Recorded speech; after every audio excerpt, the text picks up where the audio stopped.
Kung paanong payak ang buhay na ipinangaral ni Pope Francis noong nabubuhay pa siya, ganoon din ang kanyang pinaghihimlayan ngayon sa Casa Marta sa Vatican, kung saan siya nanirahan sa loob ng 12 taon. Gawa sa kahoy ang kanyang kabaong, iba sa nakagawiang 3 kabaong na gawa sa cypress, lead at oak ng mga naunang Santo Papa. Bukas, dadalhin ang kanyang labi sa St. Peter's Basilica para sa huling pagkakataon makapagpaalam ang publiko sa 88 anyos na pinuno ng Simbahang Katolika. Sa habilin ni Pope Francis na isinulat niya noong June 2022 at inilabas kanina ng Vatican, nais niyang mailibing sa Papal Basilica of St. Mary Major, kung saan nagdarasal siya bago at pagkatapos ng bawat apostolic journey. Payak lang daw dapat ang kanyang puntod, nakabaon sa lupa, at ang tanging nakalagay na mga kataga, Franciscus. Ang gastos sa kanyang pagpapalibing magmumula raw sa isang benefactor na di niya pinangalanan. At ang kanyang paghihirap sa huling bahagi ng kanyang buhay, iniaalay raw niya sa Diyos, sa kapayapaan ng mundo at kapatiran ng sangkatauhan.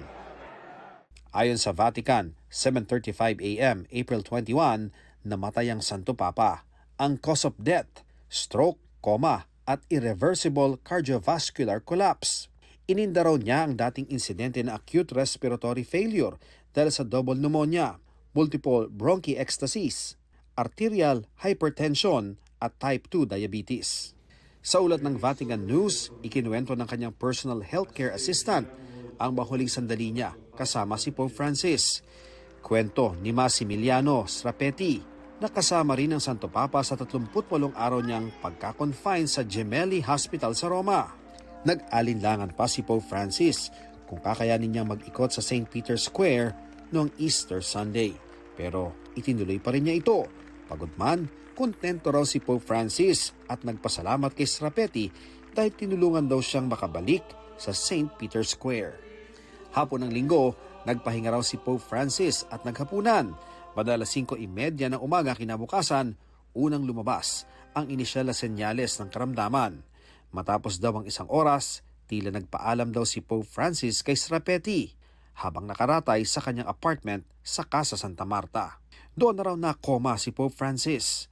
Ayon sa mga kasama niya, noong mga huling sandali, hindi raw nahirapan ang Santo Papa at mabilis ang mga pangyayari.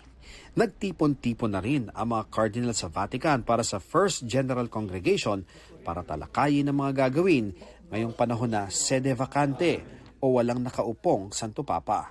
Alas 10 ng umaga ng April 26 oras sa Vatican, inaraos ang funeral mass para kay Pope Francis na pangungunahan ng Dean ng College of Cardinals na si Cardinal Giovanni Battista Re.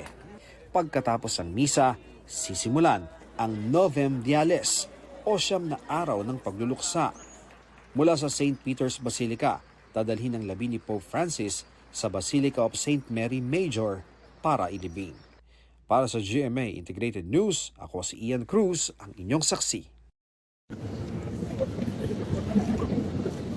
Nakatatak na raw sa puso ni Joanne ang nakakatuwang pag-uusap nila ni Pope Francis sa Vatican nitong Enero. Biniro ni Joanne ang tinawag niyang Lolo Kiko, na siya'y apo nito. In the Philippines, diba, whenever we meet someone famous or super wealthy, we jokingly claim to be their relative. And natawa naman talaga siya. Dala ni Joanne ang zoketo bilang regalo para sa Santo Papa. Pero na-realize ko wala akong remembrance from him. So after nun, hiningi ko sa kanya ulit. Tapos natawa na naman siya. Naimbitahan namang makaawit sa International Meeting of Choirs sa Vatican noong 2018 si Dulce.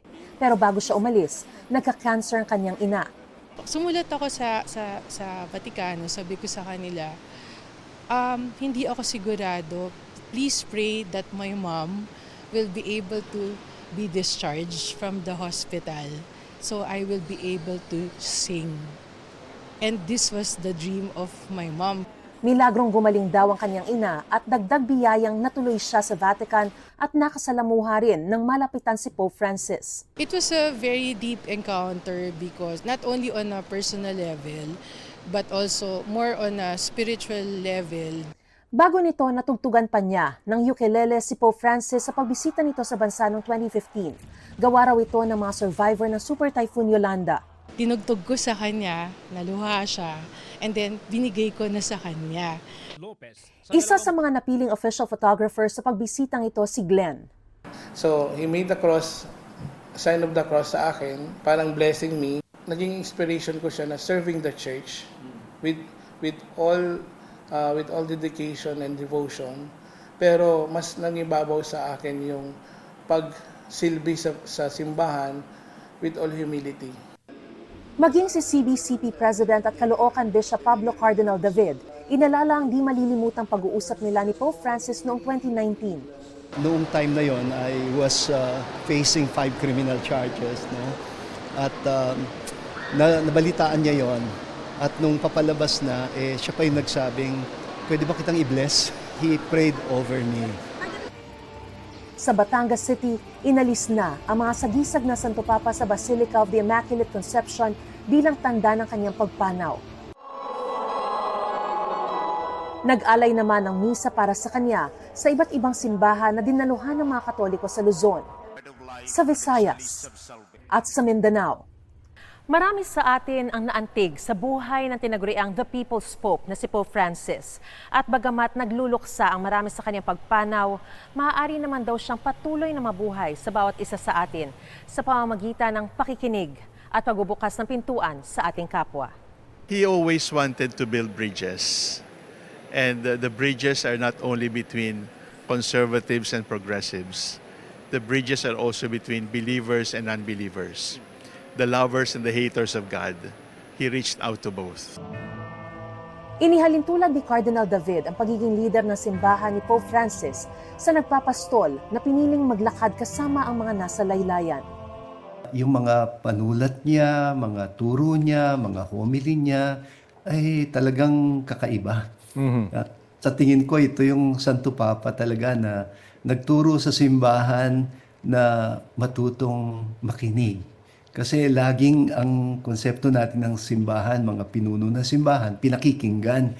Pero kung ibig nating pakinggan tayo, matuto tayong makinig.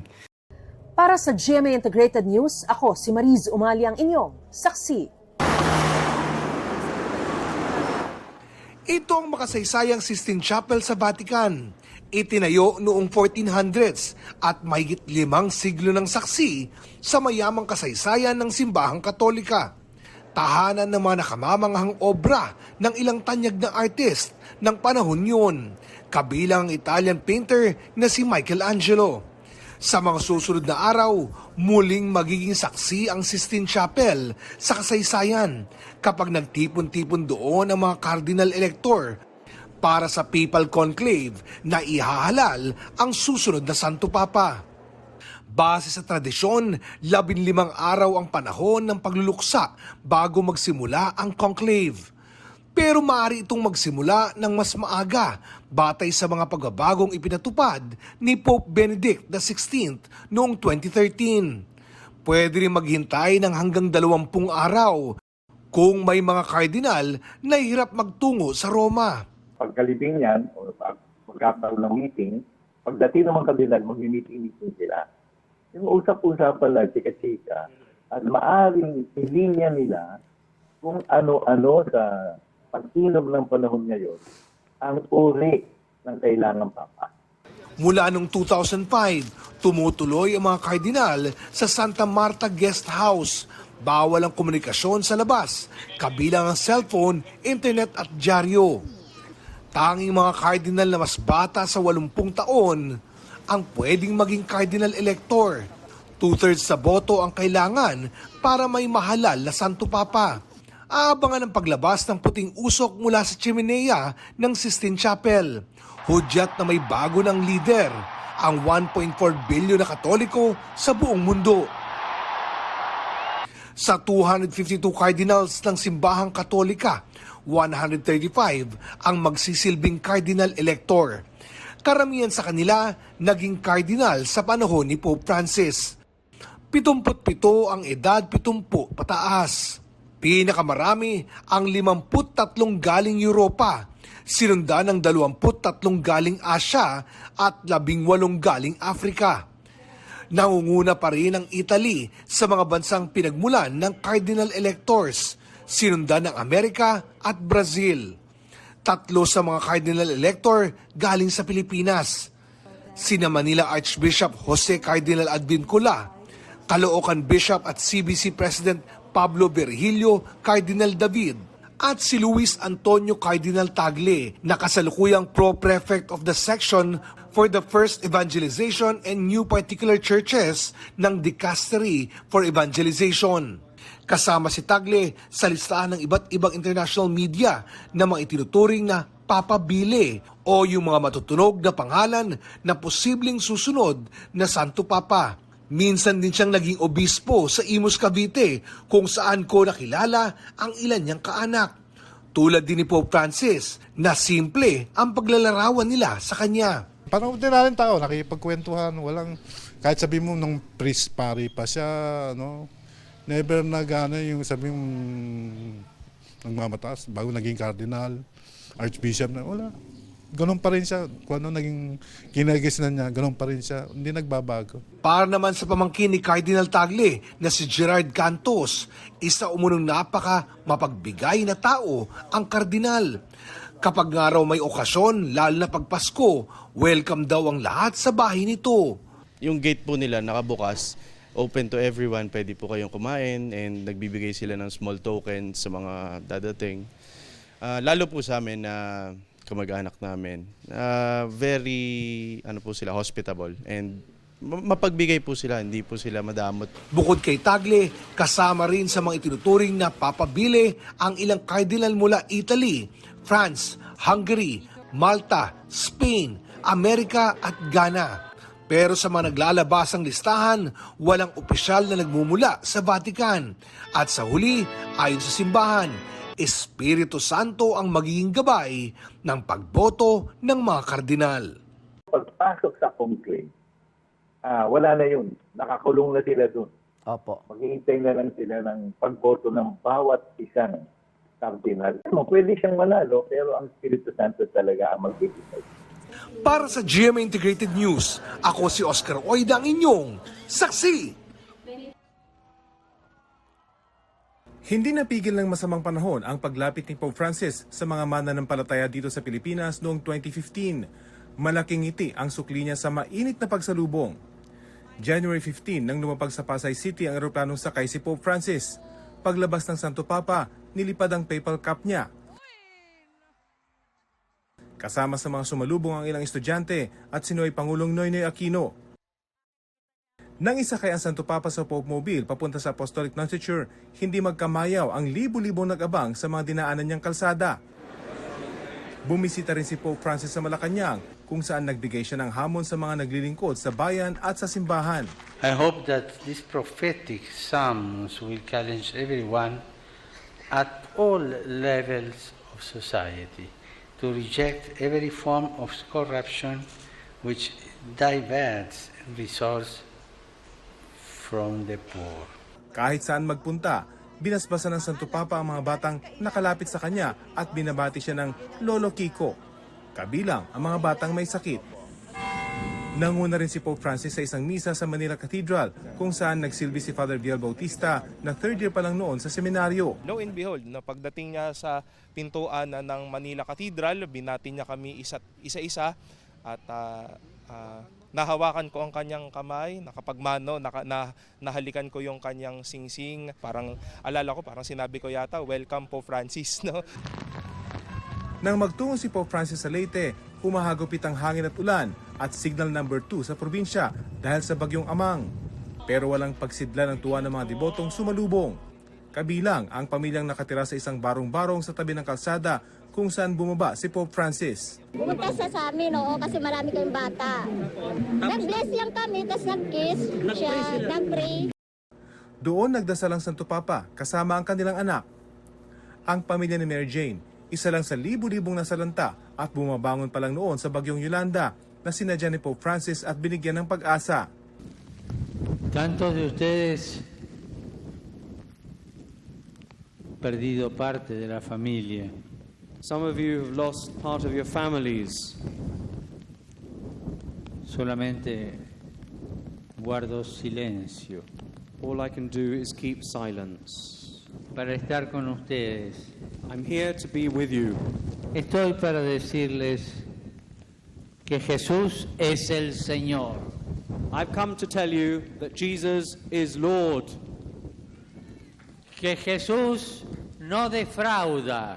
And he never lets us down. Pagbalik ni Pope Francis sa Metro Manila, masayang-masaya pa rin siya at tila hindi nakitaan ng pagod. Game pa siya nakipag-selfie sa ilang sumalubong. Nakipagpalit din siya ng zuketo sa inalok sa kanya ng isang flight coordinator. Padre Jorge Solideo from the workers of the airport. Yes, CC. It's a surreal feeling. Sa Pilipinas, nasaksihan ang largest papal crowd sa kasaysayan ng mundo. Nang 2 hanggang 7 milyon ang misa ni Pope Francis na umapaw hanggang sa mga palibot na kalsada ng Luneta. Namangha sa debosyon ng mga Pilipino, maging ang mga Vatican-accredited media. Used to see him received as a rock star, but here is huge. The joy of the people that they can come here from early night and under this rain are still here, I think is a tremendous witness to Asia. He really sees the future of the church here. Hindi na magandang alaala ang iniwan ni Pope Francis, kundi mga mensaheng tagos sa puso. Gaya ng sinabi niyang hindi masamang umiyak tulad ng isang musmos. Recién cuando el corazón When the heart is able to ask itself and cry, then we can understand something. solamente Certain realities in life we only see through eyes that are cleansed through our tears. At mensahe sa pagpapalakas ng pananampalataya kahit nasusubok ito. déjate sorprender. Allow yourselves to be surprised by God. And don't be frightened of surprises. They shake the ground from underneath your feet and they make us unsure, but they move us forward in the right direction. Para sa GMA Integrated News, ako si Rafi Tima ang inyong saksi.